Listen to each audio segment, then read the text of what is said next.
باغ میں ہر چیز کی اجازت دے دی گئی.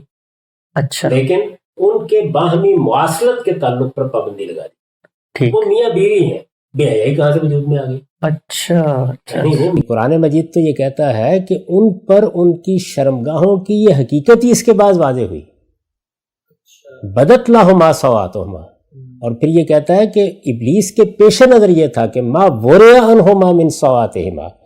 آدم علیہ السلام کو جب اللہ تعالیٰ نے بھیج دیا، بھیجنے کے بعد ان سے غلطی ہو گئی.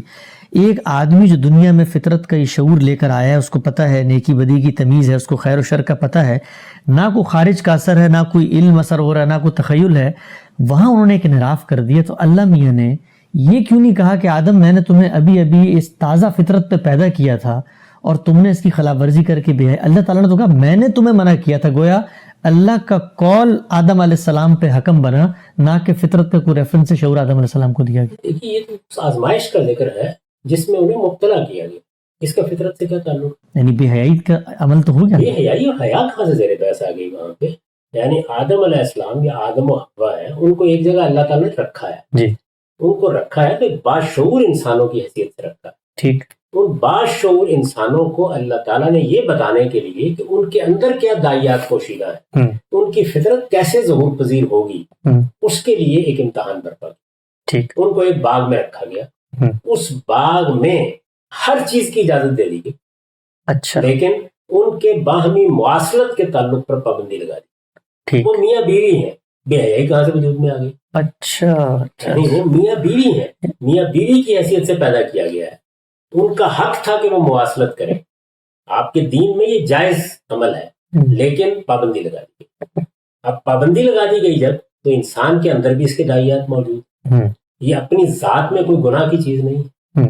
پابندی اسی طرح لگائی گئی جس طرح میاں بیوی کے تعلق پر رمضان کے روزوں میں پابندی لگا دی جاتی ہے. یہ اللہ کے حکم سے لگتی ہے نا، تو یہ ابتلا کا حکم ہوتا ہے.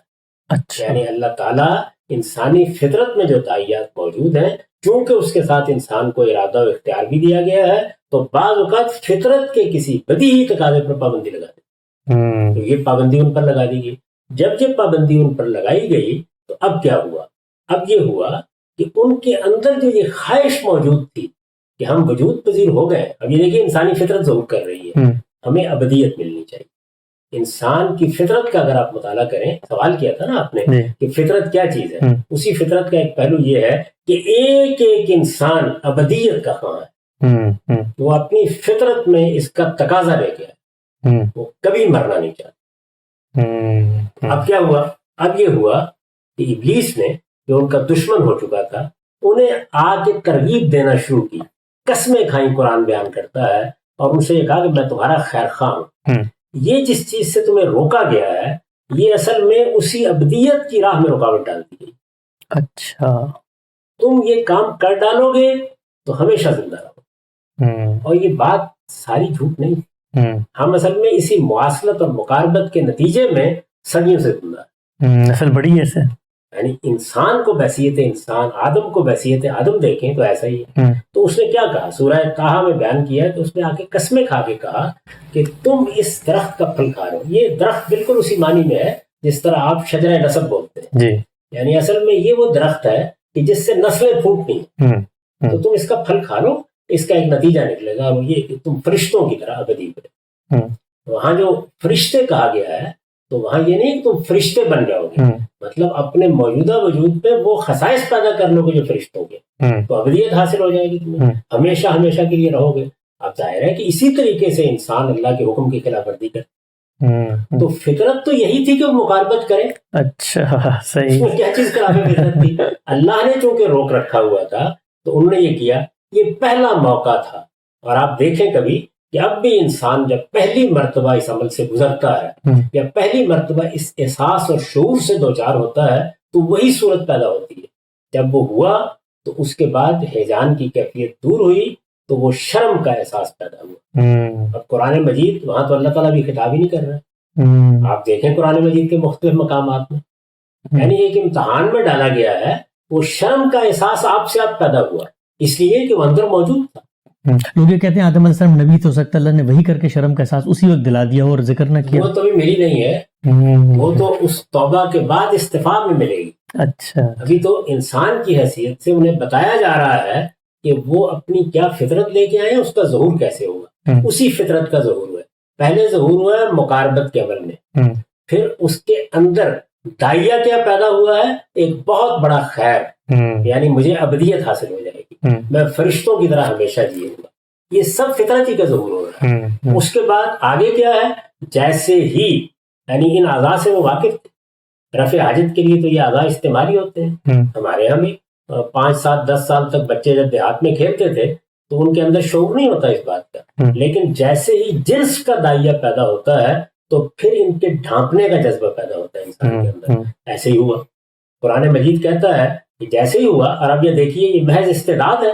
استعداد میں تو یہ ہونا چاہیے تھا کہ جیسے یہ شعور پیدا ہوا یا احساس پیدا ہوا کہ یہ کیا ہوا تو آواز آتی کہ پتوں سے ڈھانپ دو اپنے آپ. نہیں، انہوں نے خود فیصلہ کیا، تفق یکسفان علیہم من برق الجنہ.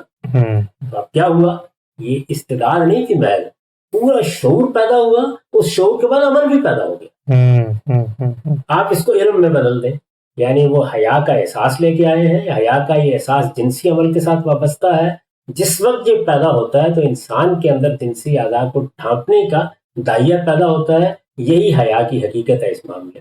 اور پھر انسان کیا کرتا ہے، وہ اپنے گرد و پیش میں دیکھتا ہے. اب تو ہمیں بہت اعلیٰ درجے کے لباس میسر ہیں، تو اس وقت جو چیز میسر تھی وہی پتے درختوں کے، ان سے انہوں نے اپنے جسم کو ڈھانپنا شروع کر دیا.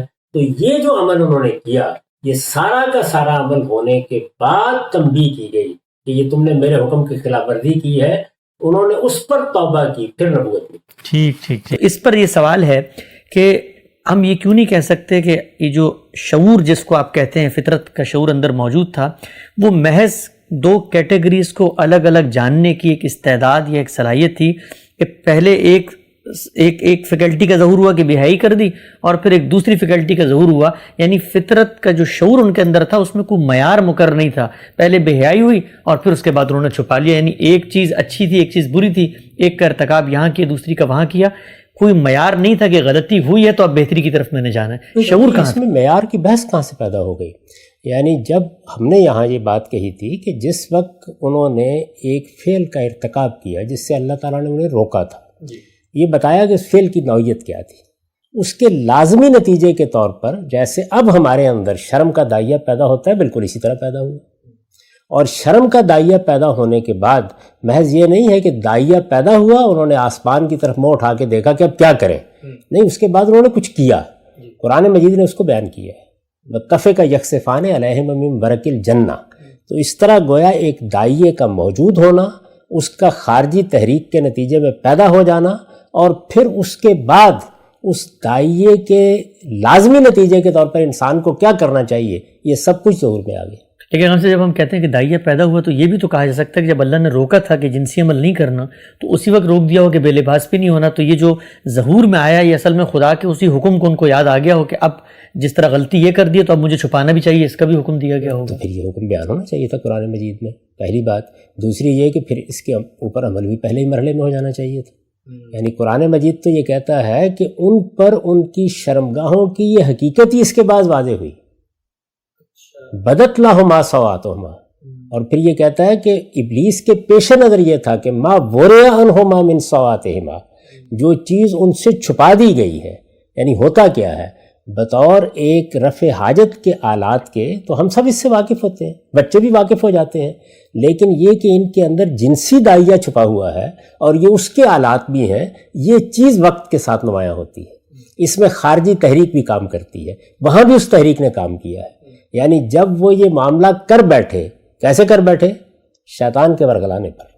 یہ دیکھیے خارجی تحریک آئی، اسی طریقے سے آئی. جب آئی تو اس نے اندر چھپے ہوئے جنسی جذبے ہی کو ابھارا. جب وہ ابھرا تو اس فعل تک پہنچ گیا جس تک وہ اب بھی پہنچتا ہے. ہیجان کی کیفیت جیسے ہی دور ہوئی تو ایک احساس پیدا ہوا. قرآن مجید نے تو اس کی ایک ایک مرحلے کو بیان کر دیا ہے. تو اس میں یہ بات کس اصول پر کہی جائے گی کہ پہلے ہی بتا دیا گیا تھا، پھر پہلے یہ کام ہو جانا چاہیے تھا، پہلے مرحلے ہی میں ان کو کوئی لباس پہن لینا چاہیے تھا، کوئی پتے اٹھا کے رکھ لینے چاہیے تھے. اس موقع کے اوپر جب قرآن اس کو بیان کرتا ہے کہ جب ان پر یہ حقیقت واضح ہوئی تو تفق یکسفان علیہم من برق الجنہ، یہ قرآن کا اپنا بیان ہے. تو ہم سب لیکن جب ہم یہ کہتے ہیں کہ انہوں نے اپنے آپ کو چھپا لیا اپنی شرمگاہوں کو اس کیفیت کے بعد، تو جس کو آپ شرم اور حیا سے تعبیر کر رہے ہیں کہ جذبہ تھا اس کا یہاں ظہور ہوا، تو کوئی تو یہ بھی کہہ سکتا ہے کہ مثلا شرم حیا نہیں تھی، خوف تھا اور سمجھ میں نہیں آیا کیا کرنا ہے تو انہوں نے شرمگاہیں چھپانی شروع کر دی. بہت اچھی بات ہے. تو پھر منہ کے اوپر لینے چاہیے تھے پتے اتار کے، یعنی وہ زیادہ بہتر جگہ تھی لینے کے لیے. منہ چھپا لینا چاہیے تھا نا خوف کے مارے. مطلب یہ ہے کہ اس طرح کے قیاسات کی ہے کوئی گنجائش؟ قرآن مجید سورہ اعراف میں ذرا پڑھیے آپ نکال کے، اس کے بعد پوری تفصیل بیان کرتا ہے کہ دیکھو شیطان اسی طرح آئے گا، تمہارے اندر میں نے ایک لباس التقویٰ رکھا ہے، یہ اس لباس کو اتروا لینا چاہتا ہے، یہ تمہاری اولاد پر بھی اسی طریقے سے حملہ آور ہوگا، اس کے معاملے میں محتاط رہنا. وہ پوری بات بیان کرتا ہے. تو اس کے بعد یہ نتیجہ کیسے نکلے گا؟ یہ نتیجہ کوئی باہر بیٹھ کے نکالنا چاہتا ہے تو نکالے. اس میں تو توحید کے معاملے میں بھی لوگوں نے یہ نتیجہ نکال لیا کہ یہ کوئی چیز نہیں جس سے انسانیت کی ابتدا ہوئی ہے. انسانیت کی ابتدا تو شرک سے ہوئی ہے، اور شرک کا باعث کیا چیز بنی ہے؟ وہ خوف کا داعیہ بنا ہے. تو پھر اس دنیا سے نکل جائیے نا. ہم مذہبیات میں جب داخل ہوں گے تو قرآن مجید کو دیکھیں گے کہ وہ کیا بات بیان کر رہا ہے. تو ہم سب یہ بات چلیں اگر مان بھی لیں اس طرح آپ یہ بیان کر رہے ہیں کہ یہ شعور کے اندر یہ حیا کا جذبہ موجود تھا جس کا ظہور ہوا، لیکن ہم یہ دیکھتے ہیں کہ آدم علیہ السلام تو پہلے انسان ہے دنیا میں، نہ کوئی خارج میں علم ہے، نہ کوئی اثرات ہیں، نہ کوئی اور ان کے اس تصور یا فطرت کی روشنی کو مس کرنے کی کوئی چیز موجود ہے. ہم آج کے دور میں مثلا کسی انسان کو یہ بتائیں کہ آدم علیہ السلام میں فطرت کا شعور ہوا تھا تو اس کا فائدہ کیا؟ وہاں تو وہ خالص آدمی تھے، ہمارے پیچھے تو یہ سب خیالات اور مغربی فلسفے اور یہ نظریات فطرت ہوتی کیا، یہ بحثیں، تو وہ پوائنٹ آف ریفرنس تو نہیں بنتے نا آدم علیہ السلام پر. ہم تو اس سے پہلے گفتگو کر چکے کہ جب لوگ ہمارے ساتھ گفتگو کریں گے تو ہم وہاں سے بات شروع کریں گے جہاں پہ عقلی مقدمات موجود ہیں. وہاں ہم نے بڑی تفصیل سے یہ بات کی ہے کہ انسان کے تمام علوم کی اساس یہی ہے. انسان کا حادثہ اخلاقی، انسان کی حص جمالیات، یہ سب وہ چیزیں ہیں جن کا اب بھی ظہور ہوتا ہے. تو یہ بحث تو ہم بڑی تفصیل کے ساتھ کر چکے ہیں. وہاں آدم علیہ السلام کو لے کے جائیں گے کیوں؟ جب یہ سوال مذہبیات کے دائرے میں ہوگا تو پھر یہ بتایا جائے گا کہ اللہ تعالیٰ نے قرآن مجید میں اس کی یہ داستان بیان کی ہے، اور اس طرح اس نقطہ نظر کا ابطال کر دیا ہے اپنے اس علم کی بنیاد پر جو خالق ہی کو ہو سکتا تھا کہ انسان کوئی صفحہ سادہ نہیں ہے، بلکہ وہ یہ سارے احساسات لے کے آیا ہے، اس کا شعور لے کے آیا ہے، خیر و شر کو پہچانتا ہوا آیا ہے. اس کو صرف ضرورت یہ ہوتی ہے کہ جب وہ اس کے نتائج کو دیکھے تو اطلاقات میں کیا کرے، یہ ضرورت ہوتی ہے. اسی کو میں نے اپنی کتاب میں بیان کیا ہے کہ تفصیلات کو بتانے کے لیے پیغمبر آتے ہیں. یعنی جو کچھ اجمال میں موجود ہے وہ اسی طرح جیسے ایک بیج ڈال دیا گیا ہے وہ نشو و نما پائے گا. اس کے لیے خارجی تحریکات کی بھی ضرورت ہوتی ہے.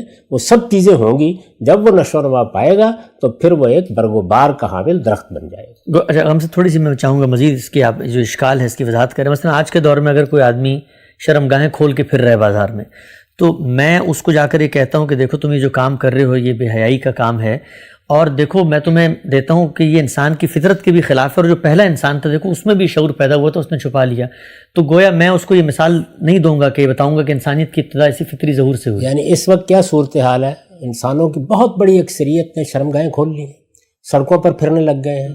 وہ بات یاد کیجیے جہاں سے ہم نے فطرت کی بحث شروع کی تھی کہ انسان اپنے باطن میں ایک چیز کو محسوس کرتا ہے، یہ اس کا موضوعی احساس ہے. اس احساس کے بعد وہ استقراء کے عمل سے گزرتا ہے. جب وہ استقراء کے عمل سے گزرتا ہے تو کہیں چند مستثنیات سامنے آ جائیں تو آ جائیں، بالعموم انسان کے سامنے وہ بدیہی حقائق آ جاتے ہیں. اسی سے عالمگیر اخلاقیات وجود میں آتی ہے. اس کے اطلاقات میں بعض موقعوں کے اوپر اختلاف کیا جا سکتا ہے، تو ہم وہیں سے اپروچ کریں گے. یہ پوری دنیا آدم کا قصہ سناتی ہے. دنیا بھر میں جو کچھ بھی ہوتا ہے اخلاقی اصولوں کے اوپر آپ گفتگو کرتے ہیں، ان کی بنیاد پر آپ کسی کا محاسبہ کرتے ہیں، ان کی بنیاد پر آپ جزا و سزا کا نظام قائم کرتے ہیں. ان سب چیزوں کے لیے کسی حوالے کی ضرورت نہیں پڑتی. یہ تو بات اس وقت شروع ہوئی تھی کہ اچھا اب ہم یہ دیکھتے ہیں کہ مذہبی متون کس طرح سے اس معاملے کو دیکھتے ہیں. یعنی یہ گویا جو کچھ ہماری فطرت کا شعور تھا اس کی اللہ تعالیٰ کی طرف سے تصویب ہے. یہ واضح ہو گیا کہ انسانیت کی ابتدا قرآن مجید کے بیان کے مطابق ایسے ہی ہوئی، اور اس میں وہ ربط بالکل واضح ہو جاتا ہے کہ یوں نہیں ہے کہ انسان نابینا تھا، وہ کچھ دیکھ نہیں سکتا تھا، وہ کچھ سن نہیں سکتا تھا، اس میں کوئی بصیرت نہیں تھی، اس میں کوئی شعور نہیں تھا، نہ خیر سے واقف تھا نہ شر سے واقف تھا. نہیں، وہ ان چیزوں سے واقف تھا لیکن بالاجمال واقف تھا. اس اجمال کو تفصیل میں ڈھالنے کے لیے وحی کا سلسلہ شروع کیا گیا، اور پہلے انسان سے شروع کر دیا گیا۔ اس کا جواب میں دے چکا ہوں کہ پہلے ہی انسان سے کیوں شروع کیا گیا، لیکن شروع کر دیا گیا۔ تو یہاں صورتحال یہ نہیں ہے کہ ہم اس پر استدلال کر رہے ہیں کہ انسان کے پاس جو فطرت میں ہدایت موجود ہے اس میں اللہ تعالیٰ نے اس کو چھوڑ دیا تھا۔ وحی کا سلسلہ پہلے دن شروع ہوا، آدم علیہ السلام سے شروع ہوا، اور وہ سلسلہ کس انسان کے لیے شروع ہوا؟ شعور رکھنے والے انسان کے لیے شروع ہوا، خیر و شر کو پہچاننے والے انسان کے لیے شروع ہوا۔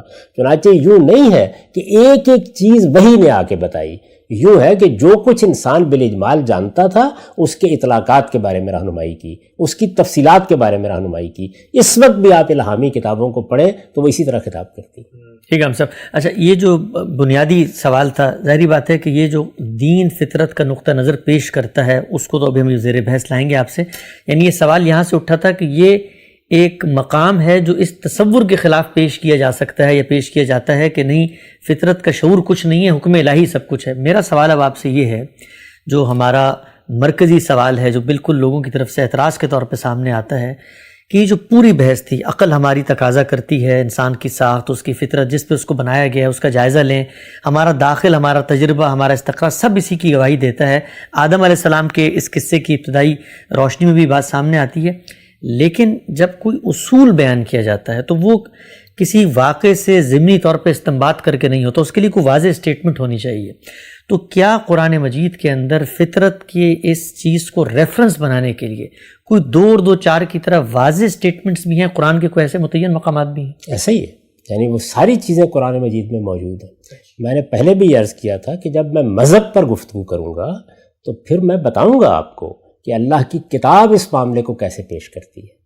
ابھی ہم یہ بحث کر رہے تھے کہ خود انسانی فطرت کا مطالعہ بھی یہی بات بتاتا ہے، یعنی انسان اپنی فطرت کو کیسے دیکھتا ہے، فطرت ایک معروضی علم میں کیسے بدلتی ہے، اس سے مختلف علوم کیسے پیدا ہوتے ہیں۔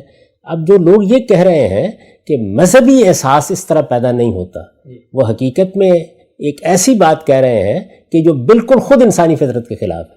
یعنی سماجیات کی بنیادیں موجود ہیں، عمرانیات کی بنیادیں موجود ہیں، حیاتیات کی بنیادیں موجود ہیں، سائنسی تحقیق کی بنیادیں موجود ہیں، اس کے سوالات بھی انسان پیدا کرتا ہے، علم میں بدلنے کی صلاحیت بھی رکھتا ہے، اپنی ماضی کی میراث سے فائدہ اٹھا کے اپنے علم کو مزید آگے بڑھانے کی حیثیت بھی رکھتا ہے، اس میں ارتقاء کا ایک سفر بھی طے کرتا ہے۔ اگر نہیں کرتا تو اخلاقی مقدمات کے بارے میں یہ نہیں کرتا۔ اس استثناء کو تو خود لوگوں پر واضح ہونا چاہیے۔ تو میں نے یہ بتایا تھا کہ پوری انسانیت کا اگر آپ مطالعہ کریں تو اخلاقی احساس بھی اپنے نتائج کے لحاظ سے ایک عالمگیر حقیقت بن چکا ہے، معروضی حقیقت بن چکا ہے۔ یعنی اقدار کوئی ایسی چیز نہیں ہے جو کہیں پڑی ہوئی ہیں، یہ صرف ان کے اطلاقات ہوتے ہیں جن میں اختلافات کی مثالیں دے کے لوگ اس کی نفی کرتے ہیں، وہ چیز ہر علم میں پائی جاتی ہے۔ اور یہ عرض کر دیا تھا کہ یہی بات قرآن مجید کہتا ہے، یعنی اگر یہ قرآن مجید نہ کہتا تو پھر میں اس کو مذہبیات میں پیش نہ کرتا، یعنی پھر یہ عقلیاتی کی بحث رہتی۔ قرآن بھی یہی بات کہتا ہے۔